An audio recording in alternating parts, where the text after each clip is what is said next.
Hi, welcome to Story Structure for Stage and Screen.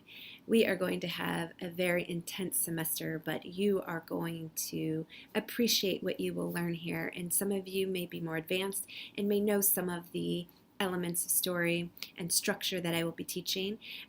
But I've made sure that even if you do, you still will be challenged and you still will learn something new and grow in how you use the tools that you will learn in this class. Now, the biggest thing in this week's lesson is understanding the rules of story and the foundation of story. We look at Aristotle's Poetics and how from the get-go he understood the dynamics of a dramatic story and that a story requires a beginning, a middle, and an end. And that doesn't necessarily equate to 3 acts, but we will be learning in this class about the 3-act structure. However, what's important is understanding that the rules do require that you have a beginning of your story, even if you don't tell it in a linear way. There is still a beginning, a start to your story, and there's an end to your story, because with a stage play or a movie or a TV show, you started at this hour and you ended at this hour. Roots of storytelling come from the Bible. Old Testament is full of stories, compelling stories, dramatic characters, heroes and villains. And then the New Testament with the story of Jesus and Jesus being a storyteller and bringing the message of Christ and salvation and forgiveness.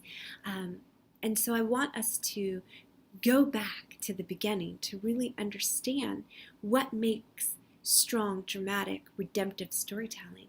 It's there in the Bible. The story of Cain and Abel and the contrast between the two brothers, of Adam and Eve and how sin was introduced. You have a true villain there, which is Satan, and you have two characters with wants, which we'll learn about, wants, objectives, and a need. And they don't want to disappoint God, but then when temptation comes, they have a want for something that looks and sounds good, and so they go after it. And then there's a change in the course of history. So you see how there are dynamics in those stories, change characters that raise the stakes, pull on your emotions as an audience. There's the story of Noah in the Old Testament, and Jonah and the whale, David and Goliath, Daniel in the lion's den. I mean, we all know, those of us who grew up in church, we started learning these stories as children. And then those of us like me, I did grow up in the church, but I gave my life to Christ later in life, in my teen years. And so reading the Bible in my younger years, nothing stuck. So when I was saved, I read it in an entirely different way. And that's similar when you watch movies, right? If you've watched it years ago and then you watch it again, you've picked up something different. You've picked up something new. Maybe it has a different meaning based on your life experiences. Same as a stage play. The characters in the Bible and the stories of the Bible resonate for us as an audience, because we understand good versus evil. We understand right from wrong. We, as human beings, are sinful by nature, but we know that with Christ's salvation, we are forgiven, and that there is hope. There is light in our ending, and joy and heaven in our story's ending. And so I just wanted to share all that, because keep that in mind, that stories don't necessarily have to be labeled as Christian. If you are a believer and a writer and you are a dramatic storyteller, then your worldview, your faith, your beliefs are going to come through your storytelling and through your characters. And I just want to encourage you in that way, because the Bible, yes, is Christian, but those stories aren't necessarily Christian, if you know what I mean. Jews believe the Old Testament. They believe those stories, and those stories are in the Old Testament are for a wide audience, for a universal audience. And so I just want to encourage you not to be so stuck and narrow. I don't want to say narrow-minded, but narrow in on a Christian play, a Christian TV show, or a Christian movie that you need to write.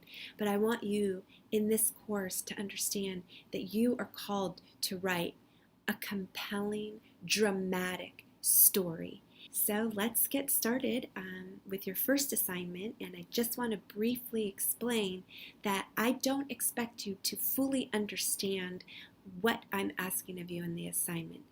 What I mean by that is you are reading a handout that is attached in your blackboard called Aristotle's Poetics for screenwriters, and going back to the basics of what I shared with you of Aristotle's Poetics, teaching dramatic storytelling with a beginning, middle, and end. But this is specifically geared towards screenwriters. And in the very first page, there is what's called coverage. And it is a term that you will learn, especially in Hollywood if you haven't learned it already, where anyone, they're called readers. Even if you've ever entered into a screenwriting competition, there are readers who evaluate your screenplay or your plays, and they give coverage, which is like a book report in a sense, where they're asked to give a logline, which is a brief one sentence that says what your story is about. And it addresses the main character and the main character's obstacles and wants in one line. Then the brief that I ask for is a little bit more. It's like 2 to 3 sentences that explains the story. But then you'll have the plot summary, which is like doing a synopsis, right? In a book report, it's like your movie report. It's the synopsis of the story. What happens in, maybe a page or two. You can write it. Some people know how to be more succinct than that, so it could be 4 paragraphs, 5 paragraphs. And then you're going to comment on the characters, how you feel about the characters and the writing of the characters, and are they relatable, and do you relate to them in any way? Are they real enough? Dialogue, same thing. Is the dialogue compelling? Is it realistic, consistent with the character and demographics? But I just wanted to share mostly that don't feel like you have to fully understand what coverage is. This is an assessment for me to see how much you understand the term story and how your analytical skills work when it comes to watching and reading dramatic plays, films, and television.